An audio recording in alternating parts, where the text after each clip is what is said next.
Glória a Deus. Bom dia, igreja. Para mim é um prazer estar aqui podendo compartilhar a palavra de Deus com os irmãos. Agradeço o pastor, profeta Daniel pelo convite. Estivemos juntos no Imersão São Paulo. Somos de Curitiba. Trouxe a minha família, como já foi dito, minha esposa, meus filhos. Menino aqui de 20 anos, minha menina de 7 anos. Solteiro, tá, irmãs? Solteiro aqui. Vai passar 5 meses no exterior, na Nova Zelândia, lá fazendo um intercâmbio, mas volta, ele retorna aí, tá no início do ano que vem. Glória a Deus, estamos orando aí pela Rebeca aí no momento certo, amém? Glória a Deus, você pode se sentar. Aleluia.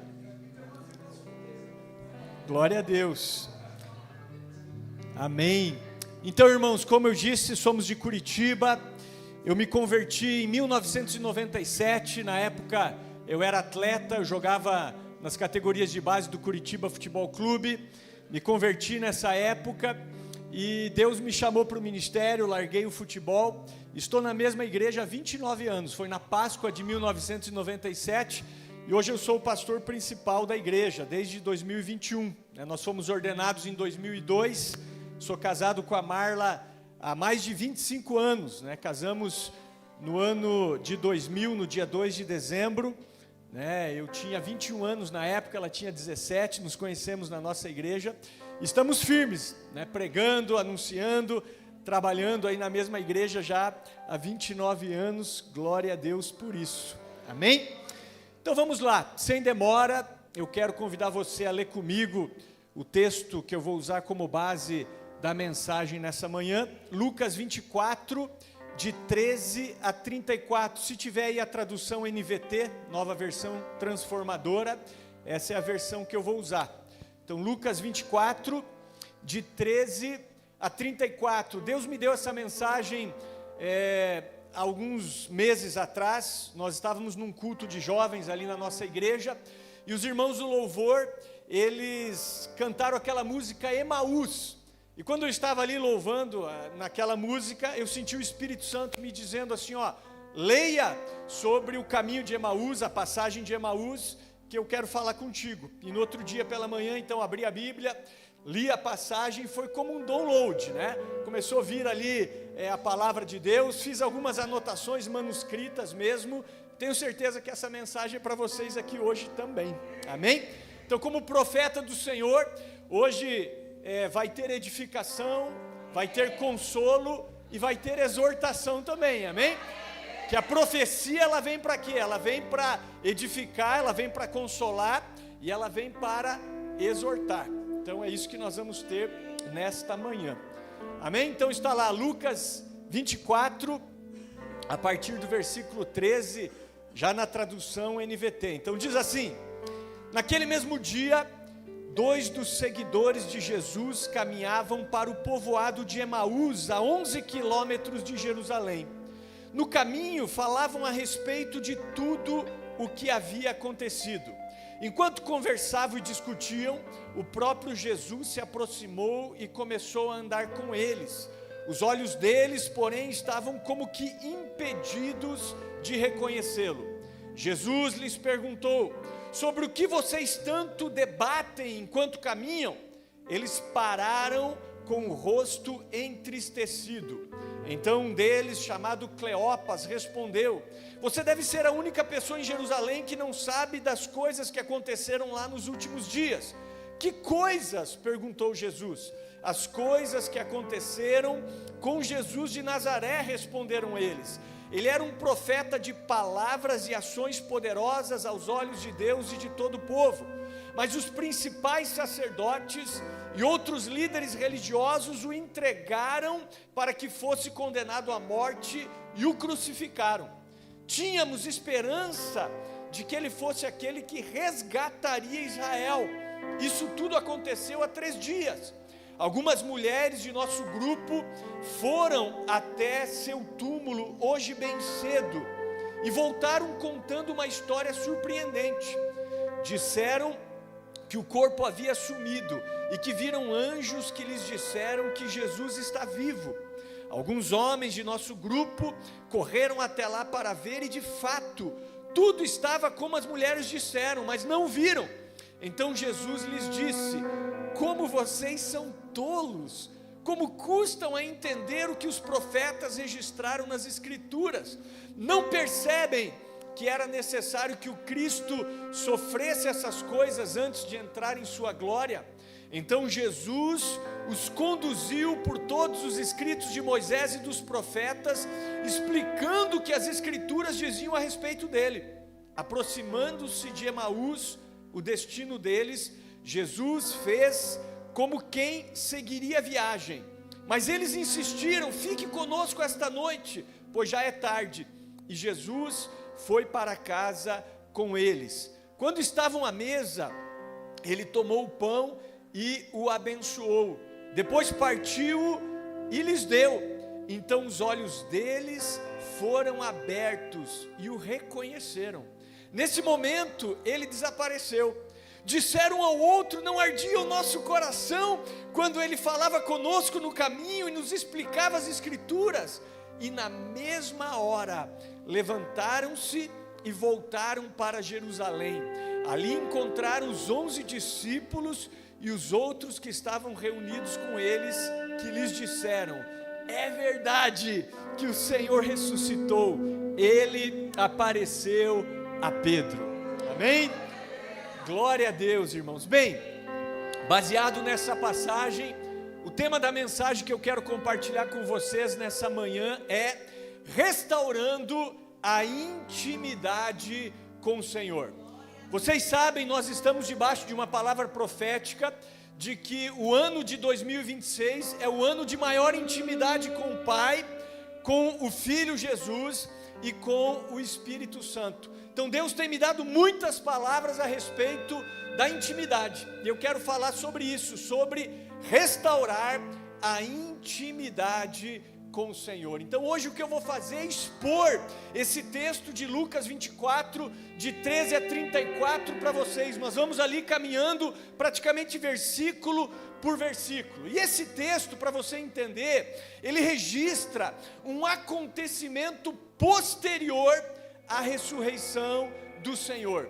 Então foi um encontro de Jesus com 2 seguidores que estavam no caminho de Emaús. O que era Emaús? Emaús era um povoado próximo a Jerusalém. Se você prestou atenção na leitura do texto, Emaús ficava mais ou menos a 11 quilômetros de Jerusalém. É como se fosse uma região metropolitana de Jerusalém. Vamos pensar assim. Então nós estamos aqui em São Paulo e existe o ABC Paulista, né? Vocês chamam de ABC Paulista, né? Lá em Curitiba, então, tem a capital, Curitiba, e tem ali, claro, a região metropolitana, Pinhais, por exemplo, né? Uma cidade encostada em Curitiba. Temos Fazenda Rio Grande, temos São José dos Pinhais, que é a região metropolitana de Curitiba. Por exemplo, se você for para Curitiba de avião, você vai pousar no Aeroporto Internacional de Curitiba, mas o Aeroporto Internacional de Curitiba é em São José dos Pinhais, é na região metropolitana de Curitiba. Então na época era assim, as cidades não eram tão grandes como são hoje, mas tinha a capital Jerusalém e tinha os povoados vizinhos. Por exemplo, Betânia, onde morava Marta, Maria, Lázaro, era um povoado próximo a Jerusalém, mais ou menos uns 13 quilômetros de Jerusalém, e Emaús era um desses povoados. Então esses 2 discípulos, frustrados com a morte do Senhor, eles estão retornando para o povoado deles, e no meio do caminho, Jesus se encontra com eles e começa a conversar com eles. E hoje nós vamos ver como Deus, como Jesus restaurou a alegria e a intimidade desses 2 homens, e nós vamos aplicar esses princípios na nossa vida. Então nós lemos o texto, já expliquei o texto, e nós vamos fazer algumas aplicações na nossa vida. Então, para começar, olha só, eu vou reler os versículos 13 e 14, acompanhe comigo. Diz assim: naquele mesmo dia, 2 dos seguidores de Jesus caminhavam para o povoado de Emaús, a 11 quilômetros de Jerusalém. No caminho, falavam a respeito de tudo que havia acontecido. Então, naquele mesmo dia, que dia, pastor Peter? No dia da ressurreição. Então, eles acompanharam a prisão de Jesus, o julgamento de Jesus, a crucificação de Jesus, a morte de Jesus, o sepultamento de Jesus, e agora já era domingo. Jesus já havia ressuscitado, mas eles não sabiam, e eles estão voltando tristes para Emaús. Então era o domingo da ressurreição, e no meio do caminho eles estavam falando sobre os acontecimentos da sexta-feira, e como eles estavam se sentindo.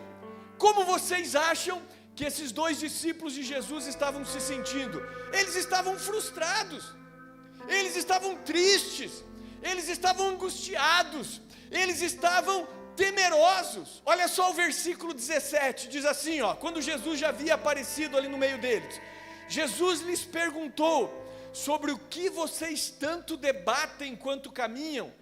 Eles pararam com o rosto entristecido. Eles estavam tristes, eles estavam frustrados. E eu queria aqui já parar um pouquinho, quero falar sobre frustração.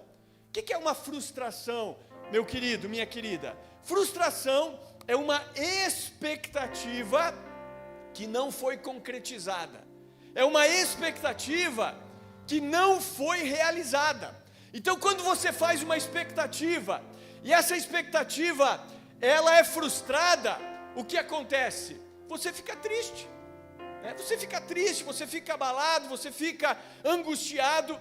E era isso que estava acontecendo com esses 2 discípulos. Eles tinham uma expectativa, e essa expectativa não se concretizou, e eles ficaram frustrados. Só para você ter uma ideia, vamos usar alguns exemplos aqui naturais, tá? Por exemplo, não sei se você conhece a história dos Santos Dumont, mas o Santos Dumont, ele é o pai da aviação, pelo menos para nós os brasileiros, né? Nós entendemos que ele foi o inventor do avião. Conta-se a história, né? Alguns dizem que não é muito correta, mas é a história que nós sabemos, que ele se suicidou. Por quê?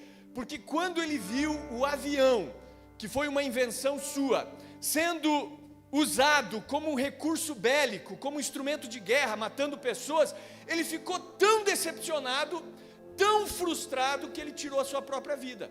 Então veja, ele tinha uma expectativa de que o avião fosse algo bom, um recurso que trouxesse somente progresso para a humanidade. E quando ele viu que isso estava sendo usado para a morte de pessoas, ele se frustrou, ele se decepcionou, e ele tirou a sua própria vida devido a tamanha tristeza. Então isso é frustração, quando você tem uma expectativa e essa expectativa não é concretizada. Quer ver um outro exemplo? Já que nós estamos aí próximos à Copa do Mundo, vamos falar de futebol, né? Então, quantos aqui acompanharam a Copa do Mundo de 2014 aqui no Brasil, né? E viram a decepção que foi o jogo da seleção brasileira contra a Alemanha, o 7-1, o fatídico 7-1. Se você acompanhar as imagens do jogo, as crianças, as mulheres, os homens, todo mundo chorando no estádio. Por quê? Porque a expectativa era alta de que o Brasil seria hexacampeão aqui na nossa nação. A expectativa era muito alta. Eu me lembro de entrevistas do Parreira, que era o auxiliar do Felipão na época, dizendo: não, o Brasil já está com uma mão na taça. E eles já estavam, digamos assim, contando que o Brasil seria campeão. Mas quem entendia de futebol sabia que o Brasil não era a melhor seleção. Por exemplo, eu gosto de futebol, eu acompanho. Eu conversava com meu filho, ele era criança na época, e nós dizíamos: o Brasil não passa a Alemanha. A Alemanha era uma seleção muito boa, a base da Alemanha era o Bayern de Munique, que era o campeão europeu, e nós dizíamos: ó, muito difícil, vai ter que ter muita raça, jogar muito para passar pela Alemanha. É claro que, irmãos, nós não esperávamos que o Brasil tomasse 7-1, né? A gente esperava ali um 2-1, 3-2, um jogo um pouco mais equilibrado, mas eu confesso para você que eu não fiquei assim decepcionado, triste, porque eu já esperava uma derrota do Brasil. Mas a maioria da população brasileira esperava uma vitória, né? Que o Brasil ia passar os alemães, ia para a final, ia ser hexacampeão. Então foi uma frustração muito grande. Então já quero dizer para você, baixa a tua expectativa, tá? Esse ano também o Brasil não é a melhor seleção. Pode ganhar? Pô, claro que pode, né? Pode ter bons resultados, mas não é a melhor seleção. Então baixa a sua expectativa. Existem seleções melhores, mas isso é uma frustração. É quando você faz uma expectativa e essa expectativa ela não se concretiza. E aí eu pergunto para você, qual era a expectativa dos discípulos de Jesus? Vocês sabem qual era a expectativa dos discípulos de Jesus? Está no texto, nos versículos 19 a 21, olha só. Quando Jesus começa a conversar com eles, ele pergunta no versículo 19, que coisas? Perguntou Jesus. As coisas que aconteceram com Jesus de Nazaré, responderam eles. Ele era um profeta de palavras e ações poderosas aos olhos de Deus e de todo o povo. Mas os principais sacerdotes e outros líderes religiosos o entregaram para que fosse condenado à morte e o crucificaram. Olha só o que eles dizem: tínhamos esperança, tínhamos expectativa de que ele fosse aquele que resgataria Israel. E isso já aconteceu há 3 dias. Então qual era a expectativa dos discípulos de Jesus? Que Jesus restaurasse a Israel. Sabe o que isso quer dizer? Eles esperavam que Jesus fosse aquele que libertaria o povo judeu do jugo de Roma. Porque Roma era o império da época, cobrava impostos altíssimos dos judeus. E eles esperavam um libertador não só espiritual, um libertador político. Eles esperavam Moisés, sabe o Moisés? Quando Moisés libertou o povo de Israel do Egito, ali do jugo de Faraó, lembra disso, né? Então eles esperavam que Jesus fosse tipo Moisés, um libertador do jugo que o povo judeu estava, que era o jugo de Roma. Eles jamais poderiam imaginar que o Messias crucificado representaria um ato de poder e de vitória. Por isso eles estavam tristes. Como assim? A cruz era um ato de derrota, a cruz era um ato de humilhação, a cruz era um ato de fraqueza. Paulo mesmo diz isso, em 1 Coríntios 1,18, ele diz assim: a mensagem da cruz é loucura para os que perecem, mas para nós que somos salvos, é o poder de Deus para a salvação de todo aquele que nele crê. Por isso que Paulo falou assim: mas nós pregamos a Cristo crucificado, que é loucura para os judeus, é loucura, é escândalo para os judeus, é loucura para os gregos, é isso que ele diz. Mas o que ele diz também em 1 Coríntios 1, 27 a 29, ele diz que Deus escolheu as coisas loucas desse mundo para confundir as sábias, ele escolheu as coisas fracas deste mundo para confundir as fortes, ele escolheu as coisas que não são para confundir as que são, para que nenhuma carne se glorie diante dele, irmãos. Então a cruz era loucura para os judeus, e os discípulos estavam tristes, os discípulos estavam frustrados, porque eles não conseguiam entender como Jesus sendo crucificado era um ato de poder de Deus. Eles estavam derrotados, a nossa esperança, o nosso Senhor, a nossa expectativa morreu. Agora vamos trazer isso para as nossas vidas. Talvez você esteja aqui frustrado com Deus, talvez você esteja aqui frustrada com o Senhor, a sua expectativa não se cumpriu.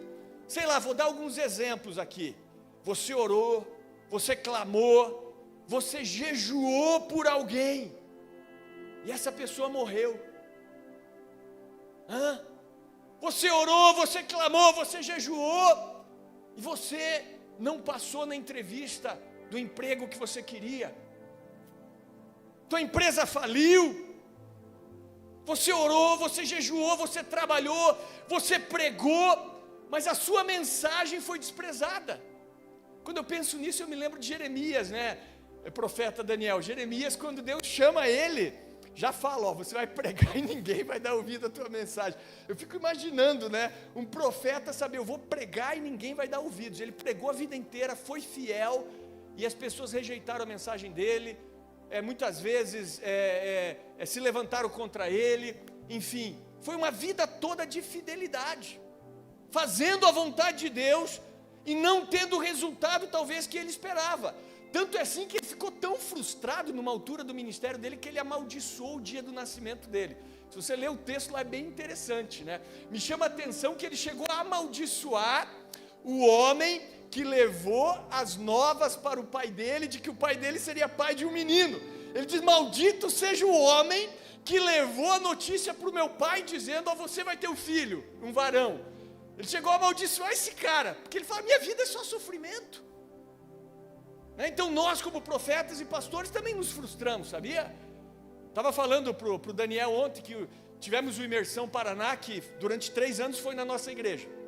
E aí o apóstolo Nailton, que é um dos apóstolos da rede, estava lá, e falei: Nailton, então domingo de manhã você prega. Chegou domingo de manhã, cara, metade da igreja não foi, né? A igreja estava vazia, e eu frustrado, né? Porque a minha expectativa pô, hoje o bicho vai pegar, o apóstolo Nailton, vai cair fogo, e realmente caiu fogo do céu.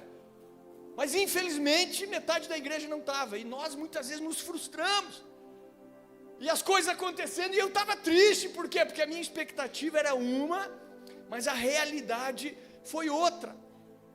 Ou então você orou, você decretou, você determinou, você ouviu fulano falando que alguém ia ser o presidente da nação, né? E também não aconteceu do jeito que a gente esperava, né? Então a igreja também se frustrou em alguns momentos, porque a gente esperava uma coisa, e aquilo que a gente esperava não aconteceu. E aí bate a tristeza, bate o desânimo, bate o desespero, e aí nós cansamos. Já se sentiu assim, irmão? Sim ou não? Talvez você esteja aqui nesse momento se sentindo assim, né? Deus te deu uma visão, mas não foi do jeito que você esperava. Se coloca no lugar de Elias, pense comigo, Elias, o profeta Elias. O profeta Elias foi chamado, levantado por Deus para confrontar os profetas de Baal. Lembra disso? Todo mundo sabe? Para confrontar Jezabel, que era ali a rainha naquela época. E chega uma certa altura da história em que ele desafia os profetas de Baal, né? Ele fala para Acabe, o rei: leva os profetas de Baal, os profetas de Aserá até o alto do Monte Carmelo, que nós vamos ter um tempo lá. E aí tem um desafio de deuses. Então os profetas de Baal, eles preparam um novilho, colocam sobre o altar, e eles começam a clamar a Baal. O Deus que respondesse com fogo era o verdadeiro Deus. Ficam clamando horas, nada acontece. Elias até tira sarro deles, né? Grite mais alto aí, talvez o Deus de vocês foi no banheiro, está ocupado, enfim. E aí, depois de muito tempo, nada acontece, chega a vez de Elias. Elias restaura o altar do Senhor, coloca ali a lenha, prepara o novilho, põe sobre o altar, manda derramar água, faz um rego ao redor do altar, derramam água até encher o rego.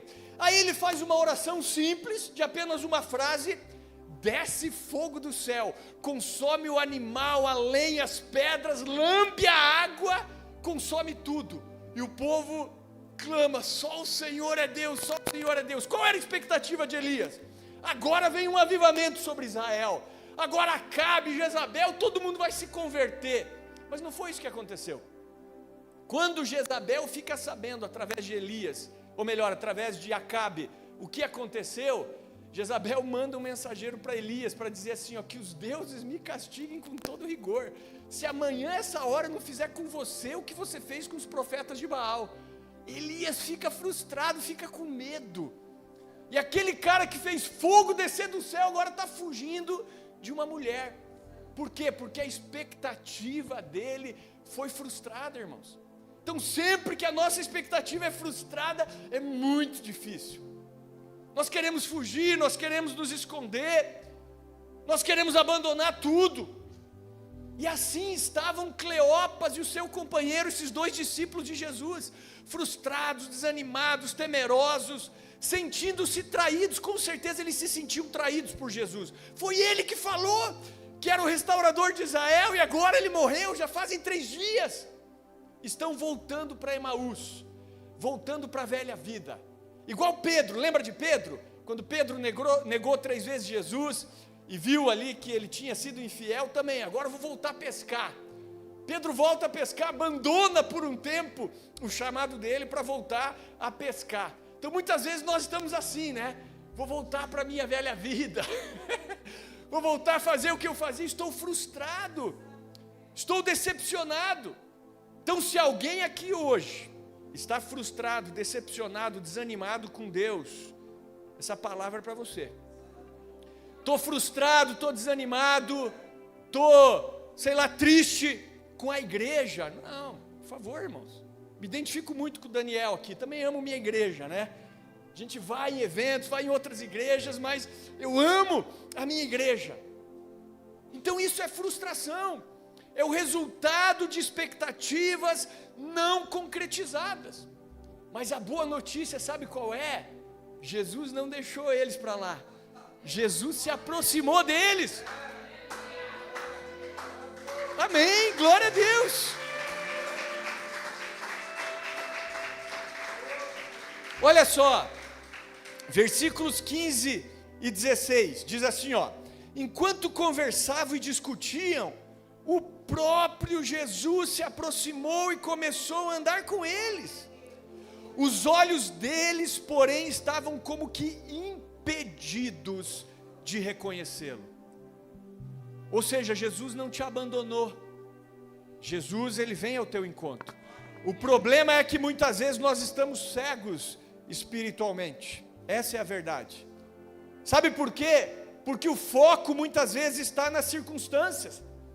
Os dois estão indo para Emaús, o próprio Jesus começa a andar do lado deles, e eles não reconhecem que era o Senhor, porque eles estavam tão focados nos acontecimentos, que eles não perceberam que Jesus ressurreto estava do lado deles. Aonde estava o foco deles? Estava na sexta-feira, estava na prisão de Jesus, no julgamento de Jesus, na crucificação de Jesus, na morte de Jesus. Mas Jesus já havia ressuscitado, irmãos. Então vamos parar um pouco. Jesus, ele se aproximou, amém? Então ele se aproxima dos seus, ele se aproxima de você. Mas pastor Peter, eu não sinto, parece que Deus me abandonou, parece que Deus não está comigo. Irmão, isso é só sentimento, tá? Não valorize tanto os teus sentimentos. Eu tenho até uma palavra, minha esposa queria que eu pregasse hoje, que é: não seja escravo das suas emoções. Não é porque você não sente que Jesus está com você, que Ele não está.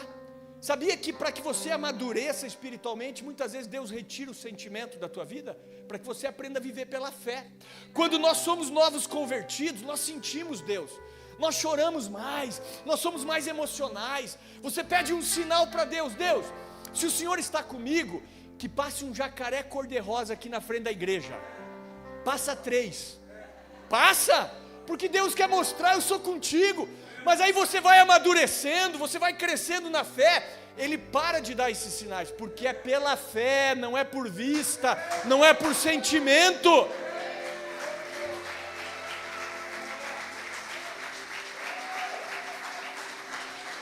Agora, o nosso problema muitas vezes é a nossa cegueira espiritual, né? Os nossos olhos estão nas circunstâncias e nós não vemos o Senhor. Lembra de Eliseu, o discípulo de Elias, né? Quando Elias foi elevado aos céus ali no redemoinho, na carruagem de fogo, ele deixou a capa para Eliseu. Eliseu era o sucessor de Elias. E na época de Eliseu, Israel estava em guerra contra os sírios. Só que o que acontecia? Todo o planejamento do rei da Síria, Deus revelava para Eliseu. Então, o rei da Síria preparava uma estratégia para atacar Israel. Deus revelava para Eliseu, que era o profeta. Eliseu falava para o rei de Israel, e o rei de Israel escapava do ataque do rei da Síria. Aí o rei da Síria ficou encucado, falou: não é possível, tem algum X9 aqui no nosso meio. Algum dos nossos soldados está do lado de Israel. Algum de vocês aqui revela para o rei de Israel o que nós tramamos aqui. E aí os soldados da Síria disseram: não é isso não, rei. O problema é que lá em Israel tem profeta em Israel, e o que você fala aqui em segredo, Deus revela para o profeta lá, e é o profeta que revela para o rei de Israel. E aí o rei da Síria disse assim: então vamos pegar o profeta, vamos lá. E aí fizeram um levantamento, descobriram que o profeta estava numa cidade chamada Dotã, E aí eles vão com carros, cavalos de fogo, carruagem assim de guerra, cercam a cidade de Dotã, cercam a casa de Eliseu. E quando o moço de Eliseu, o ajudante de Eliseu, levanta pela manhã e vê a casa, a cidade cercada, ele diz: ai meu senhor, acabou para nós estamos perdidos, estamos cercados. Eliseu de boa, levanta e diz assim: não tenha medo, porque mais são os que estão conosco do que os que estão com eles. E o que Eliseu fez? Eliseu orou: Senhor, eu peço, abre os olhos desse moço para que ele veja. E os olhos espirituais do moço foram abertos, e ele viu carros e cavalos de fogo ao redor de Eliseu. E Eliseu então orou: fere esse exército de cegueira. O exército da Síria foi ferido de cegueira, levou o exército até o rei de Israel. O rei de Israel falou: o que eu faço? Serve uma comida para eles. Orou, os olhos daqueles homens voltaram a enxergar. O rei de Israel ofereceu um banquete para eles, eles voltaram para casa, e durante um período houve paz entre Israel e a Síria. Mas o que eu quero trazer para vocês é que Eliseu orou para quê? Para que os olhos do seu moço fossem abertos, amém? Então eu quero orar hoje pela igreja aqui, para que os teus olhos espirituais sejam abertos. Senhor, abre os meus olhos espirituais, porque muitas vezes a gente não vê o que Deus está fazendo. Então eu quero dizer para vocês aqui, irmãos, palavra de Deus aqui para a igreja: Deus está nesse lugar, amém? Deus está nesse trabalho, Deus está nessa obra, Deus está nesse ministério. Você está no lugar certo, no lugar que tem muito de Deus, tudo com muita excelência. Claro, tem limitação, toda igreja tem limitação, não é verdade? Enfim, mas Deus está nesse lugar. Então assim estavam esses dois, Cleopas e seu amigo, frustrados, desanimados, cegos espiritualmente. Mas Jesus foi ao encontro deles para restaurar a intimidade, amém? Então Jesus, ele vai restaurar essa intimidade nas nossas vidas. E aí nós temos o como Jesus restaurou essa intimidade. Então vamos reler aqui, a partir do versículo 17, olha só. Então Jesus lhes perguntou: sobre o que vocês tanto debatem enquanto caminham? Então veja, primeiro Jesus, ele se aproximou, aí Jesus, ele perguntou. Então já falei, Jesus se aproxima e Jesus pergunta. E aí a partir do versículo 18 eles começam a dizer: você é o único aqui em Israel que não sabe dos acontecimentos? Jesus ainda fala, né? Quais? Os acontecimentos tinham sido com ele, mas ele, quais acontecimentos? O que aconteceu com Jesus de Nazaré, profeta de Deus, homem poderoso de palavras e de ações. Já é o terceiro dia desde que ele foi crucificado. Então veja que Jesus ouviu toda a ladainha deles com empatia. Então eu quero dizer uma coisa para vocês, irmãos: não se incomode de reclamar com Jesus. Jesus, ele não fica incomodado de você falar como é que você se sente para ele. Tem gente que pensa: mas eu vou falar o que eu estou sentindo. Como eu disse aqui, eu estou frustrado, eu estou decepcionado, eu estou triste com Deus. Fale isso para ele, fale. Amigos dividem segredos. Leia os salmos dos salmistas. Tem muitos salmos que são reclamação. Eles estão reclamando com Deus: Deus, por que o ímpio prospera e eu não? Não sei se o profeta Daniel já fez. Por que tem uns pastores que não levam as coisas a sério, né? Que não fazem parte de uma rede séria igual a nós, e as coisas dão certo, e a gente faz tudo certinho, parece que as coisas são mais difíceis. Já reclamou com Deus? Às vezes dá vontade, né, de reclamar com Deus essas coisas. Então Jesus ouviu a ladainha deles. Agora olha só que interessante, quarta coisa aqui: Jesus os repreendeu com as escrituras. Quero ler aqui, versículo 25 a 27. Então Jesus foi conversando, versículo 25. Então Jesus lhes disse: como vocês são tolos, como custam a entender o que os profetas registraram nas escrituras?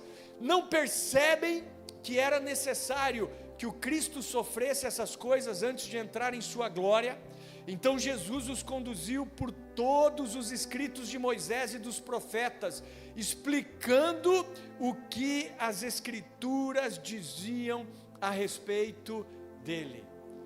Então Jesus, ele fez o quê? Bíblia neles, irmãos.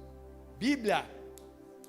Quero dizer para vocês que a Escritura, a palavra de Deus, é o instrumento pelo qual Deus transforma o cristão. Sabia disso ou não? 2 Timóteo 3, 16 e 17 diz o quê? Toda a Escritura é divinamente inspirada e proveitosa para ensinar, para repreender, para corrigir, para instruir na justiça, a fim de que o homem de Deus seja perfeito e perfeitamente preparado para toda a boa obra. Então a Escritura, ela transforma, ela exorta, ela edifica, ela corrige. A Escritura, ela é a palavra de Deus, irmãos. Então não caia na ladainha. Tem muito falso profeta aí dizendo que a Bíblia, ela não é a palavra de Deus. Estão dizendo que a Bíblia contém a palavra de Deus. Contém partes da palavra de Deus, não. Do primeiro versículo de Gênesis até o último de Apocalipse, a Escritura é a palavra de Deus. Amém? Eu quero dizer para vocês que a palavra de Deus gera cura, cria fé, produz mudanças, edifica o caráter, transforma as circunstâncias, realiza milagres, exorta, corrige, nos conduz ao arrependimento, nos instrui nas decisões. Não existe restauração da intimidade sem a palavra de Deus. Leia a Escritura todos os dias e você vai ouvir Deus falar. Venha na igreja, sempre não falte, porque aqui você recebe o alimento. Então Jesus corrigiu eles, restaurou a intimidade deles através da palavra de Deus, os conduziu por todos os escritos de Moisés, mostrando o que deveria acontecer com o Messias. Quinta coisa, Jesus entrou na casa deles, amém? Eles convidaram, Jesus entrou, sentou-se à mesa, e quando ele sentou-se à mesa, ele partiu o pão, é o que nós vamos fazer aqui. Ele celebrou a Santa Ceia, e nesse momento os olhos deles foram abertos. Então a ceia é um momento espiritual, irmãos. Não é só comer um pão e beber um suco de uva, não. É um momento espiritual, é um momento de libertação, é um momento de cura, é um momento onde os nossos olhos são abertos. Por isso que Paulo, para os coríntios, ele diz assim, que quem come e bebe da ceia sem discernir o corpo de Cristo, come e bebe para a própria condenação. E muitos estavam doentes na igreja de Corinto, muitos estavam já mortos, por quê? Porque haviam comido, partido o pão, sem entendimento, sem discernimento, de maneira indigna. Mas ele entrou na casa dos dois. Eu quero dizer o seguinte, convide Jesus para entrar na tua casa. Busque um relacionamento com Ele. Sente-se à mesa com o Senhor nessa manhã. Lá em Apocalipse, Jesus diz, eis que estou à porta e bato. Se alguém abrir a porta, entrarei, cearei com ele e ele comigo. Eu sei que nós usamos esse versículo, né, para evangelismo, mas sabia que esse versículo não é para evangelismo originalmente? Dá para usar, tá, irmãos? Não é errado. Mas é um versículo para uma igreja, é um versículo para crentes. Então muitas vezes nós fechamos a porta do nosso coração para Jesus. Então Ele quer entrar na sua casa, Ele quer cear com você, Ele quer restaurar a sua família. Família, nós oramos aqui por família, então sentar-se à mesa é convidar Jesus para entrar na sua casa. Por isso que o Salmo 127 diz que se o Senhor não edificar a casa, em vão trabalham os que a edificam. Se o Senhor não guardar a cidade, em vão vigia a sentinela. Inútil vos será levantar cedo, repousar tarde, comer o pão que penosamente granjeastes. Por quê? Porque o Senhor dá aos seus amados o sono enquanto dormem, irmãos. Amém? Então convide Jesus para entrar na sua casa, que você possa cear com o Senhor.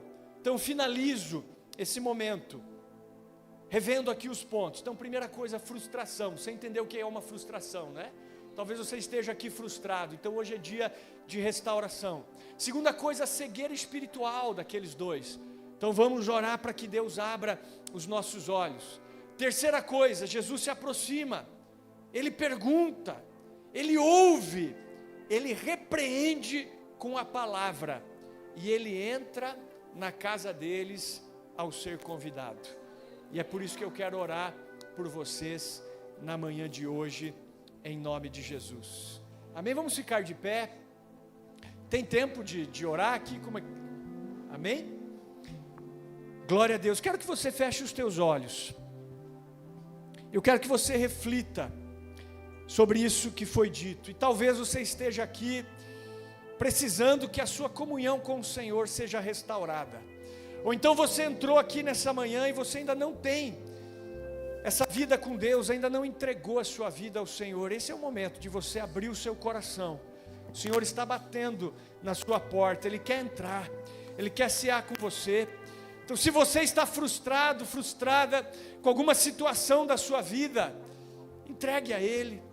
Ele continua no comando.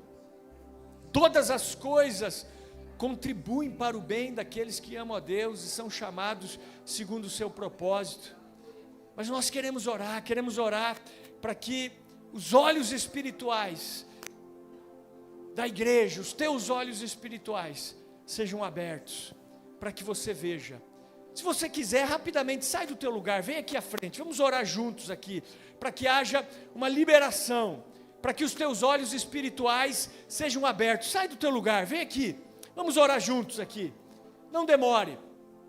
Eu reconheço que eu preciso enxergar a vida do ponto de vista de Deus, e eu tenho olhado para as coisas e tenho estado frustrada. Esse é o momento. Jesus quer restaurar a sua vida, a sua alegria, a intimidade, a comunhão contigo. Sim, Pai, obrigado por essa manhã, por cada vida que está aqui. Em nome de Jesus, quero colocar cada pessoa aqui na tua presença, pedir que o Senhor venha derramar do teu óleo, da tua alegria, o óleo de alegria, ao invés de espírito angustiado, toda dor, toda frustração, toda cegueira espiritual, Senhor, em nome de Jesus, que o Senhor esteja, a Deus, substituindo pelo óleo de alegria, pela visão aberta, em nome de Jesus. Receba essas pessoas em nome de Jesus. Enche cada uma delas, renova, Senhor, para a glória do teu nome. Receba em nome de Jesus o poder do Senhor, a graça, a unção, em nome de Jesus. Muito obrigado, vai enchendo, vai trazendo renovo do Senhor, em nome de Jesus. Todo peso, todo fardo, que seja substituído, Senhor, pelo teu fardo, que é leve, pelo teu jugo, em nome de Jesus. Entra, o Senhor te ama, Ele quer cear contigo, em nome de Jesus. Receba nessa manhã o poder de Deus, a graça, a unção do Senhor, em nome de Jesus. Mais